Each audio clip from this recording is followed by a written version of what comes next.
All right, today let's talk about taking the risk out of entrepreneurship.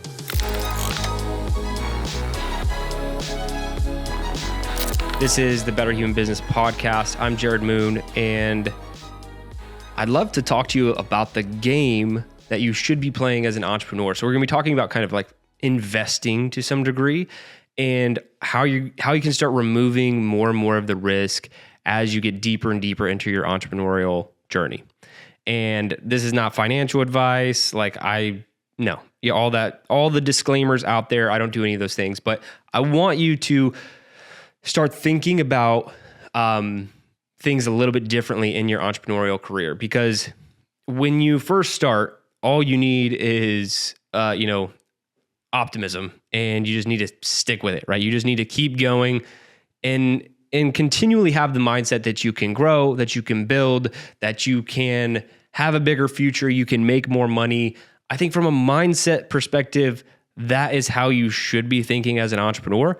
But at the same time, I don't like to push people in the scarcity mindset, but at the same time, I think that you should be planning for a rainy day. And I'm not just talking about saving up money. I'm talking about planning for your plan B, your plan C. What if something does happen to the economy or something does happen to your business and you don't have as much cash flow anymore? Like, what are you going to do?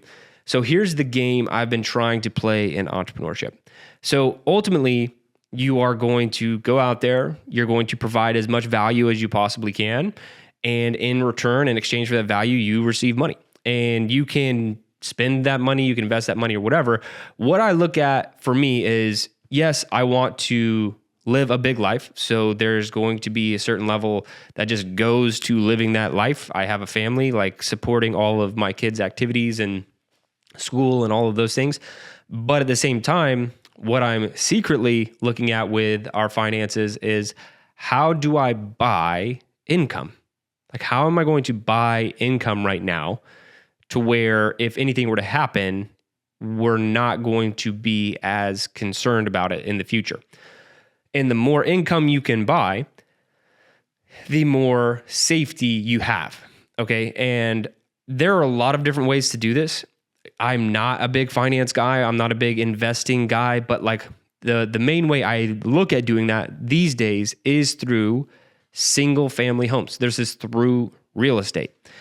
And I've gone all over the place of like loving single family homes and thinking they're great investments, thinking they're the worst investment in the world, to thinking they're awesome. Like, I have been all over that roller coaster. I have owned multiple investment properties for a long time. But I recently shifted my strategy in the last couple of years, and it's a very slow strategy because it takes a lot of money, is owning single family homes outright. And you don't have to have the same strategy as me, but I think a lot of people early on in the entrepreneurial game is they start chasing, okay, I'm making a little bit of money, and maybe you just have a little bit extra each month. Maybe it's $500, maybe it's $1,000, $2,000, $5,000, whatever it is. Like, you have all this, you have extra money at some point, and you're like, okay, what am I going to do with it? I guess I'm going to invest it. And then they start looking for investment strategies, and now you're starting to divert your attention away from ultimately what could be growing your business, like making more money. So that's where you should keep your focus, is how do I provide more value? How do I earn more money? How do I continue to grow this thing? That should always be the focus and never the investing side. So that's why you have to pick something that's simple and easy. And that's why I do like single family homes, real estate, just because you kind of put your money there and you can hire a property manager, do it yourself, but it's not a ton of work. Now, it can be incredibly stressful. If, AC goes out, hailstorm takes out the roof, like whatever, like there are all these things that make it really stressful and can make it very time consuming, but ultimately it's pretty low threat. You could also throw all your money into index funds, like very conservative, doesn't throw as much cash flow, but ultimately you are going to try and buy income. So the reason I like single family homes purchased outright, think about how much money that would take in your area. Could be, you don't have to buy like the best property. Like you could start at anywhere here, but if you can save up enough money to do that, you just put money aside, maybe a high interest savings account. And then you go buy a $200,000 house after you've saved up $200,000. and let's say that cash flows, to $2,000 a month is the rent or whatever, and you spent 200,000. I don't know if these are real numbers in your area, but ultimately you just bought income. You bought $2,000 worth of income. Yes, there are going to be property taxes. There's homeowners insurance. There are going to be maintenance and repairs. So you don't get to keep all 2,000 of that. But if you keep compounding on that, you don't need a ton of these properties to be able to, buy income, to have a meaningful amount of income. Now, it can take a long time to save up any amount of money to buy these properties outright. But what I see happen to entrepreneurs is they get a little bit over leveraged. And so they want to go start investing because they're excited. They're earning more money than they had previously. And then they go get a property that cash flows $75 a month. And when you do that game, you're not in the cash flow game really. It took me a while to realize that as well. You're in the appreciation game. That means you're hoping that you can hold on to this property and sell it in a couple of years and make 10, 20, 30, 40, 50, 100, $120,000, or you want to flip it or something like that. And that's ultimately how I recommend you get started, because saving up the money to buy these homes outright takes a long time for a lot of people, depending on how much cash flow your business spits out. But it can take a lot of time. So if you want to get into the real estate game, then I would focus on one, hey, I am buying 1 to 2 properties that I think are going to appreciate. Appreciation is a tough game to play because you aren't in control of all the market conditions, but you can improve the property to help, force that appreciation to some degree. So you can do that, or you can flip a house. And then once you do that, either you're being patient, you're like, I'm buying this, I'm waiting 3 years, I think it's going to be a great area, your market or whatever. And now you do have this big bolus of cash. That's when you can flip that cash into buying a property outright plus any additional money you've saved. And now you're starting to buy that income. And this takes time. Like, you have to be very patient with this strategy. And, this isn't like, some crazy strategy. It's actually incredibly conservative. A lot of people would disagree with me in this category because they're like, no, it'd be better to leverage several properties, utilize debt or whatever. But interest rates are crazy right now. Getting things to cash flow is hard. So if you can find these deals, you're probably in a very competitive situation with other people. So ultimately, if you can do that, step one, know, hey, my main goal, always and forever as a business owner, is to provide more value and increase my income. That's the ultimate game. Never take your eye off of that, trying to chase investing or like whatever else. The second thing is, okay, I like Jerred's strategy. Go purchase homes outright in full, but that sounds crazy. It's a lot of money or whatever. Then go do what I said. Go buy what you can leveraged with a loan, play the appreciation game or force appreciation, flip a property if you have the time and resources, and then take that money plus whatever your additional cash flow you're saving, and then go buy your income.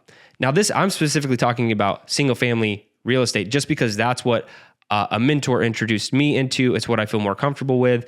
There are a lot of other ways that you can have your money make you money in other investing strategies. So I'm not diving into all those. I'm just diving into what I specifically know. Now, the more you do that, the more income you buy, eventually you will have financial freedom, right? And you just have to match your number. And I recommend most people matching their smallest amount. Not like if you live off of a lot of money right now, a lot of your cash flow, it's more of like, what could you shrink to? It's like an emergency fund. So let's say I spend $10,000 a month, and I have the ability to shrink to $5,000 a month. Like, that's ultimately what we're talking about is, or maybe you spend $5,000 a month and you want to shrink to $3,000. It's like, okay, then I need a $3,000 worth of cash flow, or, something like that. Now, when you have that, you're able to be incredibly selective about what you do. And it's incredibly conservative because you own the property outright. There's not a lot of risk involved because you can also put these things in LLCs that further protect it from touching your assets. But you are starting to buy your income. You're starting to lower the risk needed in entrepreneurship because you don't need the money anymore. Like, that you have this back end emergency side taken care of. And it's not just an emergency fund that lasts for 6 months. You can continue to improve a property, continue to get it to cash flow, and make it better and better over time. And once you buy enough income, you're at that working is optional standpoint, right?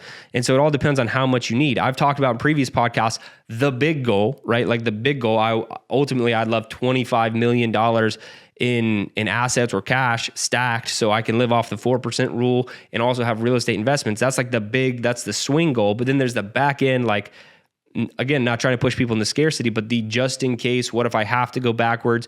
What do I need to do? Is that prepared? Am I taken care of? And I think if you can think that way, you're really eliminating risk as an entrepreneur, because you can still take the big swings and like live the big life. But if you ever have to move backwards, it's not like you're having to move back in with your parents, because you have a certain level of cash flow that's coming in. So even if you did get a job, maybe it would be a very maybe you could get a part-time job plus your cash flow to support what you're doing until you find out what you're going to do next. It just opens up a lot of options for you. And I feel like that's the best place to be as an entrepreneur. When you don't need the money, you are just in a better place mentally. You can really take your time. You can create what you want. You can work with who you want. You can be very selective. And it gives you the freedom to work, because I always want to work, but I want to work on projects that excite me, and I want to work with people who I like. I don't want to have to be forced into those situations where I'm doing things that I hate or working with people I don't like just because I need the money. You don't want to be in that situation forever. And you can do that through very simple investing strategies. None of the things I'm talking about are easy. They are very difficult. And if you want to get them done, you're going to have to try harder.